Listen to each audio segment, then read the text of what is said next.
Right, let's do the news. It's been some 7 days since the JoyNews expose on the operations of the DAI Group, which had the Christiansburg Castle Osu as its base, in the documentary Militia in the Heart of the Nation. Now, the broadcast was followed by calls from Parliament, security experts, academia, and some Ghanaians for a thorough investigation into the activities of this group. Now, though government's official response has been to downplay the issue, the responses in themselves have not been coherent. Meanwhile, not much has happened since the president's call nearly 3 weeks ago for the two main political parties to take steps to disband their militia groups, except for the exchange of letters. Now, the executive director of the Institute for Democratic Governance, Dr. Emmanuel Akwete, believes the bilateral talks must begin with a technical facilitation because high emotions may stall the process. Meeting not coming off quickly is an institutional problem, is a structural problem. You see, the president spoke as head of state. The instrument for the head of state to call parties to dialogue, okay, and those who put the process forward quickly for the talk is usually the civil service. The party machinery or bureaucracy is not equipped for this kind of assignment. No, they can't. So the expectation that immediately it was said they are quickly coming up and so on, they do not have that bureaucracy, both parties.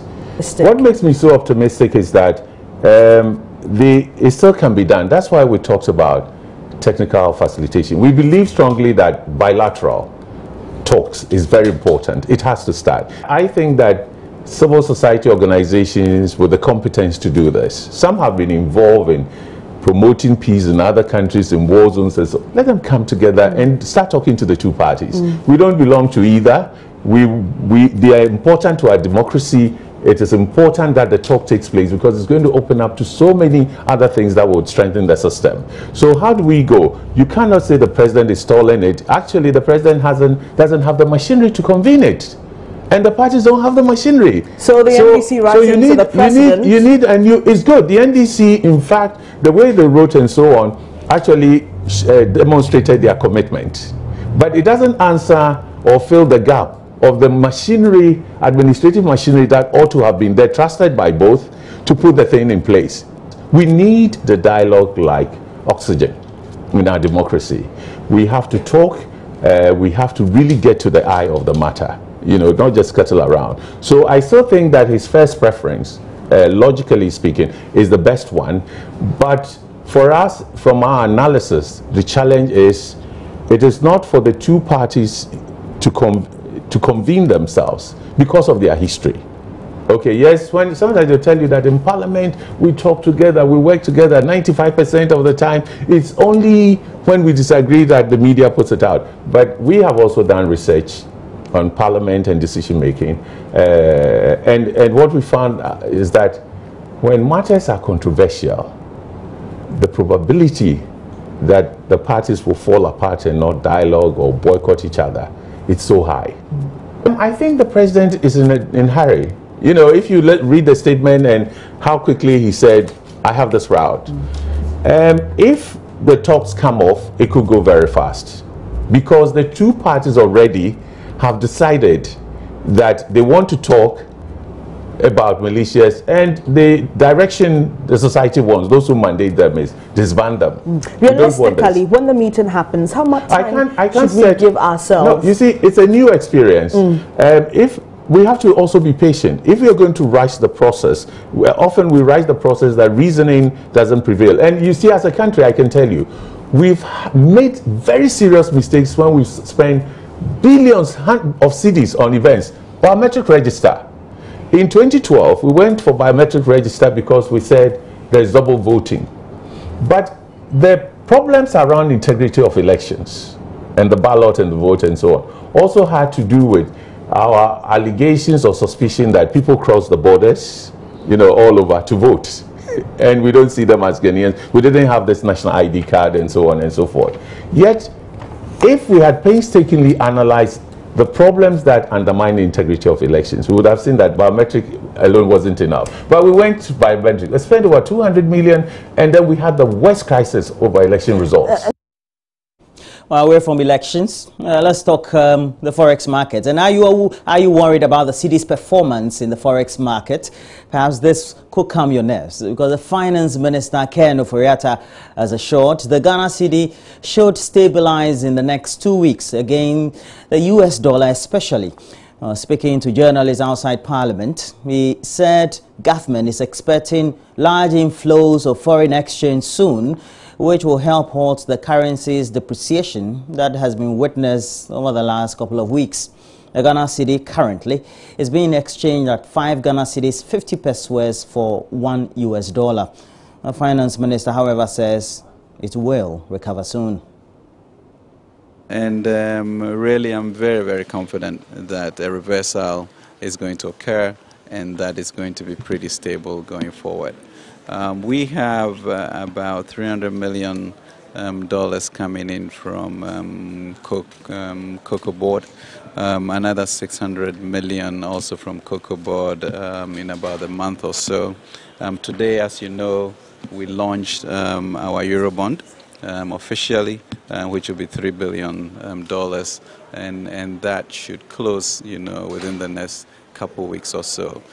In the interim, we've also gone through Parliament of a bridge of 500 to 750 million. That would ensure that there's a smooth transition going forward. But I think foreign exchange is always a price, the demand and supply. And your challenge really as a country is how to structurally change in terms of our imports versus our exports. I think we are too import dependent, and we need to find strategies to change that. Always will always be battling. It doesn't matter which government, with how the Bank of Ghana should intervene or not intervene. I think last year the Bank of Ghana came through for about $1.8 billion of intervention. In the first quarter last year, they did about $200 million. This quarter we've done about 90 million as we watch our reserves position. So with the type of capital that we are expecting to get in the next few weeks, we really expect a reversal and a stability that would occur. On to education now, and the Minister, Matthew Opoku-Prempeh, has hinted at plans to change the role of parent-teachers associations in schools. He's expressed concern over continuous sacking of students as a result of non-payment of PTA dues and embezzlement of funds in some instances. Government earlier this year suspended the payment of dues in senior high schools, saying it was being used as a basis for students to be sacked from schools despite the free education policy. The issue came up when the minister appeared before Parliament's Public Accounts Committee. There's more in this report.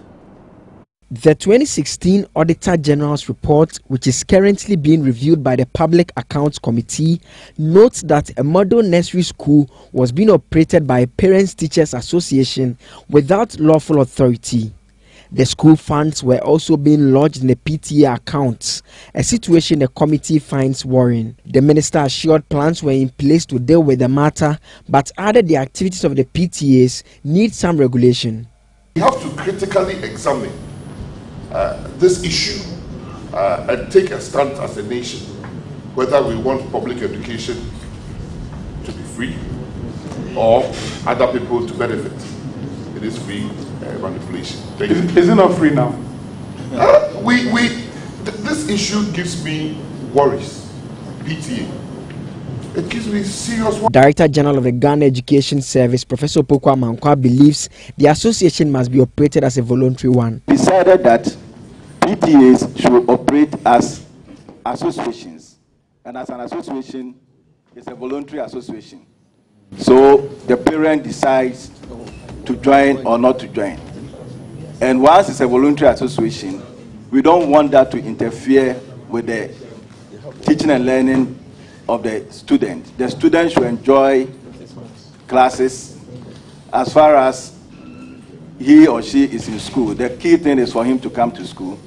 But for the PTA, our new direction is that if they want to support, just as all other partners do, you approach the school. The school will put the issue before their board. They agree on the areas that they want you to support. The committee will continue with its review of the 2016 report on Thursday. The fight against open defecation at Elmina has received a major boost as some fishermen groups have joined forces with the Omaihin of Edna, Nana Kundua, to set aside every Tuesday as Communal Labor Day. Fishermen have also formed a task force to deal with anyone who is found defecating at the beaches and also throws rubbish in any part of the community. Richard Kwejenyako joined them in their maiden activity and reports the Elmina beach has since been cleaned.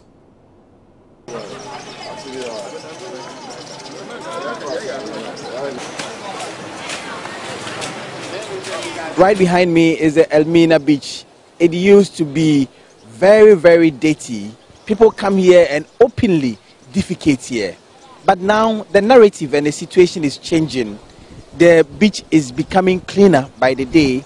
This is through the instrumentality of the Omahini of Edna traditional area, Nana Kondua. He is set every Tuesday for cleaning, and there is a task force that is in place to help flush the people that would want to come and defecate at the beaches. That the day be a mecano, Sabu, you ran a wabba man, no, I have cabin or the bogu, I have seen all day, yapra. And some dear feeders from a cassette. We should know that whatever happens at the beaches were generated by us. All the filth that were generated in our towns were made by us. I'll make sure we make this city one of the cleanest cities in the whole of West Africa. You know, this desire and dream of the Omahini has been heavily supported by the fishermen group here at Elmina. Now they've thrown their weight behind the Omahini to help ensure that the beaches here are clean. Well, you can't call this as a habit. You know, something like this is something totally wrong. So you're telling me that leaving yourself here and carrying this habit, no, the law will deal with you. So you won't consider anybody as we are all are putting our effort there. You won't consider anybody. So we have decided and made a promise to another. Whenever and whatever he is trying to do to get rid of this canker, the Bikepack Association in Elmina is going to back him from all angles. We are absolutely behind him to get rid of that canker. It will be a time we will even volunteer to build that is a toilet facility, so that we will get a lot of easy places for people to. They have gone to present some materials and other sanitation materials to help clean up the Elmina city. They say it is their wish to make Elmina the cleanest city in the whole of West Africa. Now the students here were not left out. They are here represented in their numbers to help clean the beaches and the Elmina community. We heard that there's going to be a communal labor of which we thought it wise to be part of it, and we see it as a great opportunity because since we are in this very town, whatever goes on here, we have to make sure we are part. And if we see that there's going to be something that will benefit the whole town, I think it's worthwhile for us to also be part of it. Because when the community is clean, it means that we'll also be clean. Yes. From the Elmina Beach, my name is Richard Kwejenyako for JoyNews.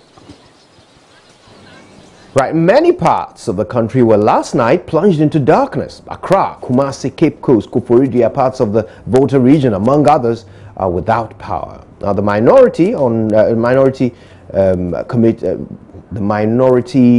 spokesperson on Mines and Energy has earlier insisted that power challenges that led to Tuesday's episode were due to government's inability to buy crude. According to them, the power distribution company doesn't have oversight responsibility over the northern part of the country, and that also witnessed outages. So the spokesperson for the power distribution services had also earlier assured power would be restored by close of day in communities experiencing shortfalls. But following the latest reports, another blackout last night has sent my colleague Latif Idris to speak to some residents as to how they managed the situation. It's 10:30 p.m. and around the same time yesterday, the lights were off in parts of the national capital and across the regions. Now, the question on the lips of many Ghanaians is whether we are heading back to the infamous days of Dumso. If we get light, we will be happy on that. So essentially, you want to see improvement? Yeah. How soon?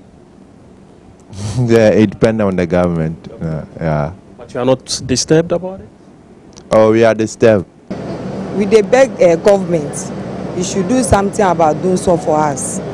We dey beg because of the way the light is going on. It's not good. Sometimes maybe your fridge or aircon, then the way the light is going is not good. So we dey beg you should do something for us. So already you are feeling the impact of the, latest signs of doom already. Is that the case? Oh, yes. I think everything is normal, so we take it like that. But we dey beg you, and we dey beg you to do something about it for us. Because of the unbearable heat people are experiencing in their various rooms, some of them have come outside and are sleeping at various vantage places so they can enjoy some fresh air. In order to avoid mosquito bites, you can see that they are burning some mosquito coils. I can see one, and there is one other mosquito coil at the extreme end, all in an attempt to get rid of mosquitoes whilst enjoying some fresh air on the outside. I want for keka say do me so and the news so meeting you know keka from Andra Castle when you know me so mo do light no and then so essence so there essence so happening do me so na dey say no na e baba ke dey me na dey minim dey ba o e dey na opese hu o sa ban ni bibi na do me so na dey to e dey twa say light dey want for bibiri dey light yo mo nyuma bibiri to also e mo bia o be ya o be bo ankora kora ma so twa no also ye na so twa.